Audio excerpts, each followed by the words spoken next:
You're listening to the Bridge podcast, brought to you by Bridge, New Frontiers in Type 1 Diabetes.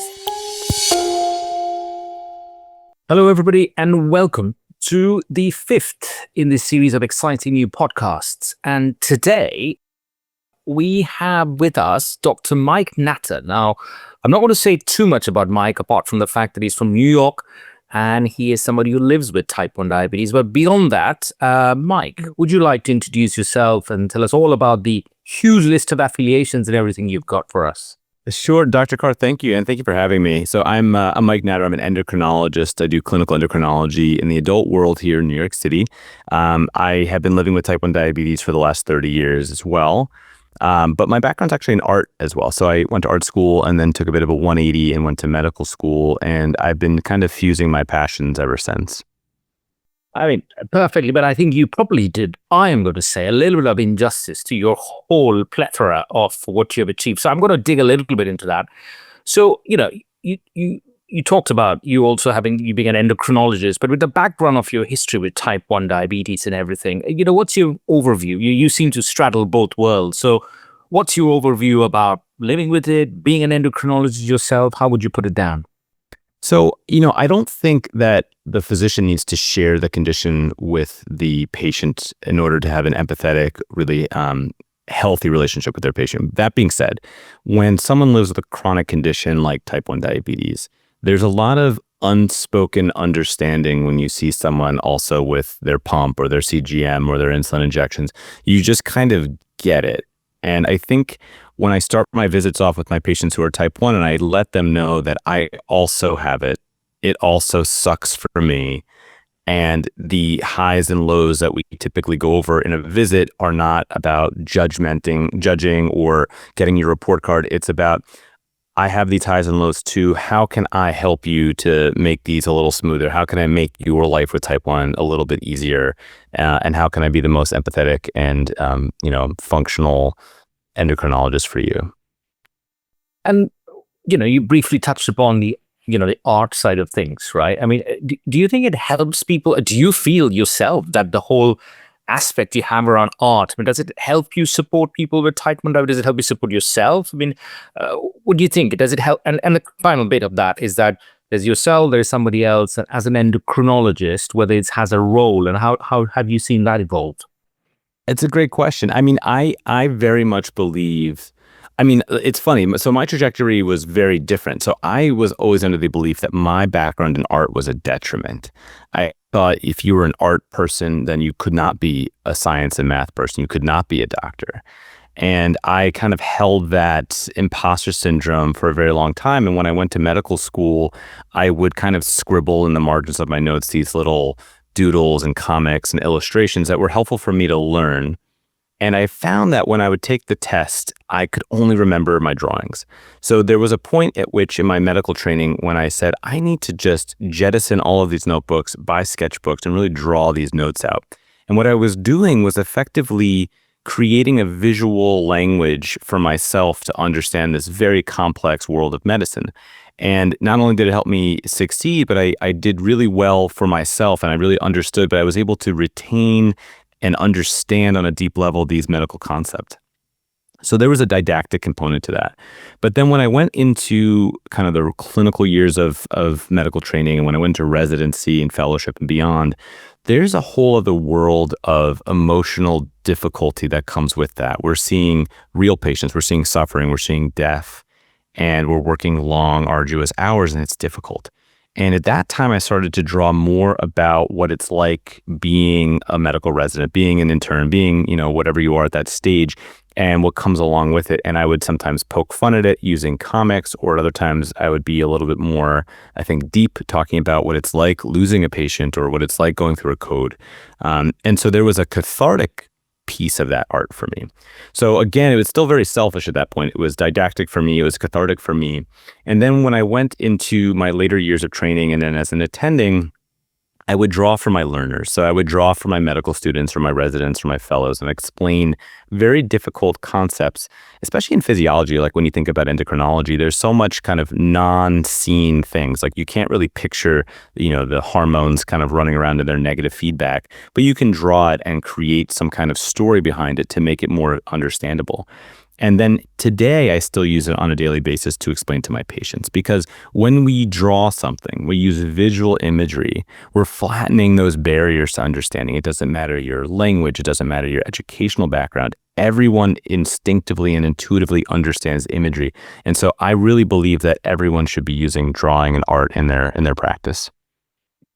So, I mean, we're a bit like a kindred souls a little bit, because I've got a huge interest in comic books. I use a lot of social media. I think I'm you in the UK, just without your good looks. So, what I would say to you is that, do you feel like when you look at alternative ways of presenting, because that's what it is, I think comic book, social media are just alternative ways of providing education. That's what it is, right, to me. Do you feel that the system, and when I say system, I do include our colleagues, academia, everybody tends to sort of look at it in a little bit of a more of a flippant way to be, do you feel like, oh, yeah, it's not, do you feel that sort of initial approach, and did you go through it and then get past it? What's your experience with that? Well, first of all, Dr. Kar, you're very attractive. So we'll start there. But I also have an affinity for comic books, and you're exactly right. It is a unique blending of written narrative and imagery that is its own way of telling a very compelling story. And that story can be anything you want, including medicine, including disease, including pathology. And I would argue that it's a lot stickier. It stays in your mind in a way that you can understand it and then retain it and retrieve it when you need it. And so that's kind of like an untapped resource. I sometimes make the funny analogy of, if you look at the brain structures of like your hippocampus, right? It's tiny, and this is your seat of learning and memory. And then you look at your visual spatial pathways. I mean, it takes up huge 2/3 of your brain. It's kind of like an untapped resource for learning. And I think that that's a really valuable tool. So, your other piece of the question is also very poignant to me, because it speaks to that imposter syndrome I had when I first started out. And I still have imposter syndrome. I think we all do. But now I use it more as an anchor from hubris, instead of it being this kind of paralyzing monster that it used to be, kind of weighing me down. And that's the idea that we operate in these silos and in these very astute, academic institutions. How dare you draw to learn? How dare you use comic books, a lesser than medium? But I actually think there has been a lot of change in that. I think the culture has changed.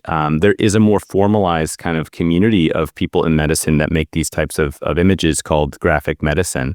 And there's, an annual conference every year, and people who are very respected in their fields are utilizing these types of means of communication and didactics and learning.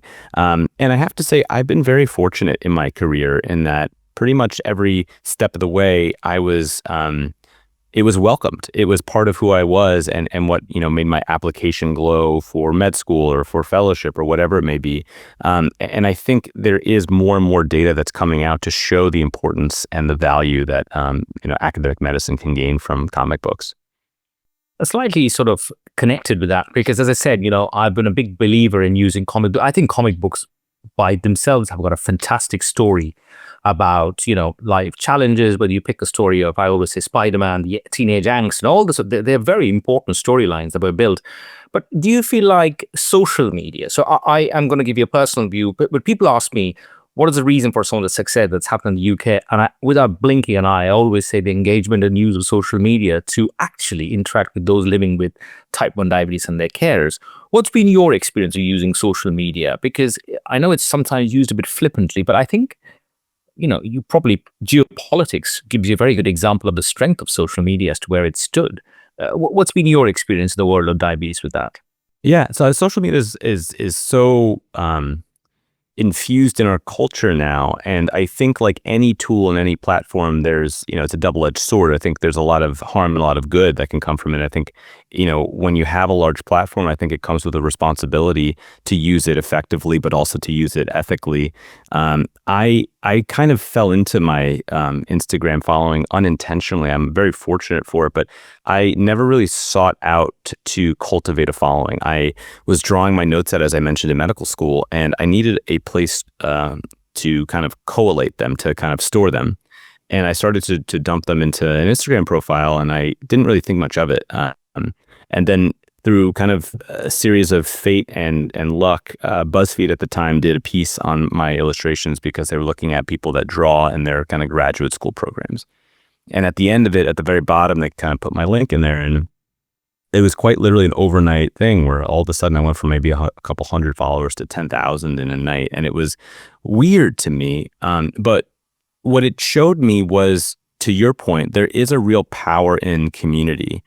And I think my comics were very raw about what it's like being a medical student and how to learn and how to be funny and poke fun at yourself. And, I wore my shortcomings on my sleeve. And in medicine, I don't think that's done.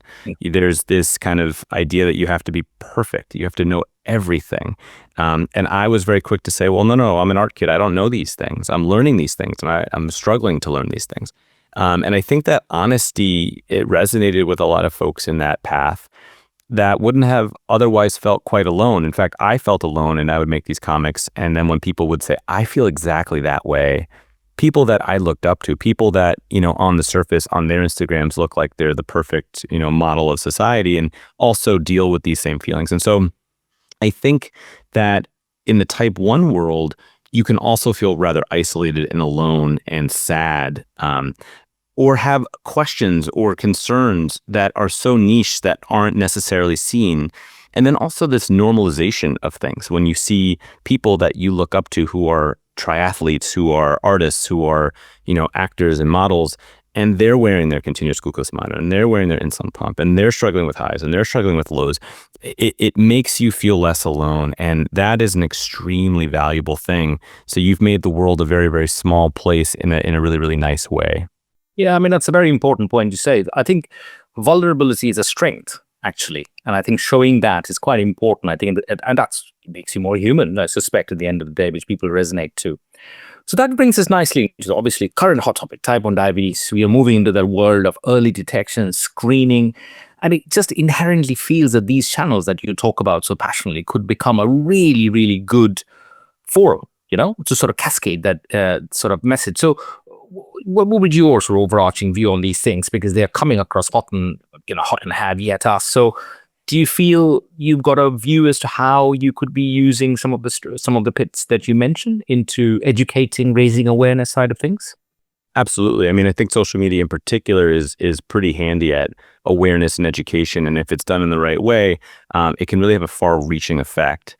And with early screening in type 1, it is such a fantastic tool that unfortunately I think is not well known or not used enough, or could be used a lot more. And I think about this a lot. And I think the first issue is exactly that, is awareness. I think a lot of folks, even in the medical world, in primary care and peds and so on, are unaware that this is something that we can do. And it's not something that should be relegated, I think, just to endocrinologists. I think that, in fact, most of the time, at least for my practice as an endocrinologist, I see folks who've already been diagnosed and they're already, hyperglycemic and have high A1Cs and whatnot. But I'm not seeing the general public that I could screen ahead of that. And it's really my colleagues in primary care and family medicine and peds that, have these abilities to meet these patients early enough to screen them. And it's important that we get that message out there. And do you feel like, one of the things, there's a group of people who are hungry for information, which relatively with different channels, and I think you touched upon it, we need to remember that people don't just respond to written documents. Visual learning is very powerful for a lot of people, and that's the way it's also been in school. Lots of kids switch off till it's visually shown. What about the group, which I'm pretty sure you face the same amount that I would do? I would probably call it the skeptics, or would say that, oh, come on, benefits. And I remember having a conversation with somebody going like, what's the point when we can't even look after those who've got it better? And my instinctive one was to say, well, We're trying to prevent them. That's the whole point, right? But how do you feel these sort of channels might be useful in that sort of arena to convince the skeptics? Do you think it's got a role? I do. I mean, I think there's obviously as someone that has been living with type 1, I think there's an emotional component of it for me because my story was in, 1994, I was losing weight. I was, drinking and peeing like crazy. And then one day I just collapsed and I passed out and I had to, be brought into an emergency room, near death in a coma, in florid DKA. And spent 2 weeks in a pediatric ICU. And I think that is a very traumatic experience.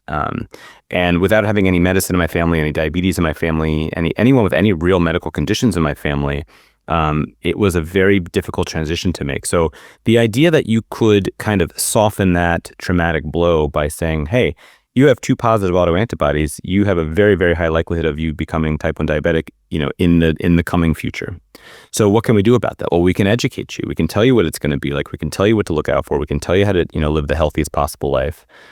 We can screen your family members who may also be at a higher risk, given that you're, also at this risk. So there's a lot that can be done that I think would set someone up for success and kind of avoid that rather traumatic and life-threatening diagnosis story. I think, just to keep the comic book analogy going, it feels a bit like, I suspect you will probably get this. It's a bit like watching one of those, if you take the comic book examples of what we call the X-Men, who are mutants and they don't want to have it. They just don't want to. Or even a movie like a Minority Report where you can predict the future and you can stop it from happening. I think those sort of analogies probably works well. So, Mike, any final words before we wrap up? Any final words you'd like to leave the viewers, especially from your view, as to, what sort of final message would you like to leave? I think it's important to not feel like type 1 should limit you in any way. And I think I have a lot of patients that are wonderful examples of how they have not let their type 1 diagnosis change the course of their life, their dreams, and their, what they've achieved. There's nothing worse for me than leaving a room from a patient who I've, just discussed with them their new diagnosis and them feeling like they need to change course and they're doomed. It's not the case. So I think that while no one would want this as the X-Men, no one would want to be that mutant. There is some power in the vulnerability of explaining to yourself and your friends and your family that it's not going to change who I am. Diabetes does not dictate who you are, but knowing ahead of time can make a world of difference. And so having that idea of early screening and early detection is key. Well, thank you. A lovely, lovely way to sort of put it. And I would just like to thank you, Mike, for the time, participation, and as ever, fantastic insights. And I wish you all the best. I'm sure you will continue to flourish and shine, and we all keep on sort of learning and educating ourselves with your work. So to all who are listening, I would encourage you to follow Mike or Dr. Mike Natter on social media. Have a look at his arts and posts.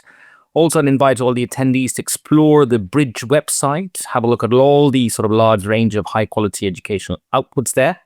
And finally, as a reminder about the next podcast in the series, where we'll be interviewing Jürgen Vergatren. He's also a gentleman with type 1 diabetes, heavily involved in the early detection program across Europe. So thank you very much to everybody for your time. And Mike, as ever, thank you and hope to catch up with you again sometime somewhere. Thank you for having me. For more Bridge content on type 1 diabetes, including the latest events and initiatives, find us on Spotify, YouTube, and our website.